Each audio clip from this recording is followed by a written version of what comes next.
وعلیکم السلام ورحمۃ اللہ وبرکاتہ۔ قاری صاحب، یہ عموماً جو لوگ ہوتے ہیں زیادہ تر نماز میں کون سی غلطی کرتے ہیں؟ زیادہ تر نماز کے اندر دو غلطیاں ایسی کی جاتی ہیں جن کی وجہ سے نماز ٹوٹ جاتی ہے۔ ان دو کو عربی میں کہتے ہیں قوم اور جلسہ، یعنی آپ نے قوم صحیح کر کے نہیں کیا تو آپ کی نماز درست نہیں ہوگی، اور جلسہ صحیح کر کے نہیں کیا نماز درست نہیں ہوگی۔ اب آپ اسے پوچھیں گے دلیل کیا ہے؟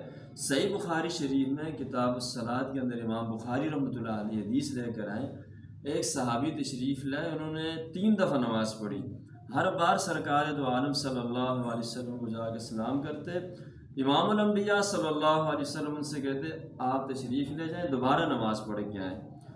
جب انہوں نے آخری بار سلام کیا تو فرمایا کہ مجھے جو آتی تھی میں نے پڑھ لی، پیارے آقا صلی اللہ علیہ وسلم آپ سکھا دیجئے نماز۔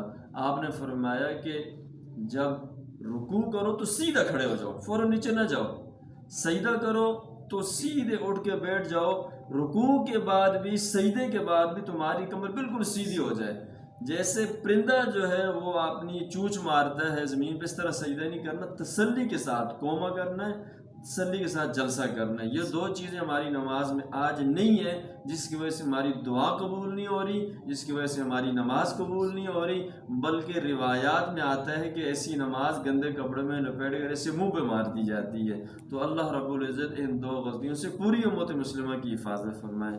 السلام علیکم۔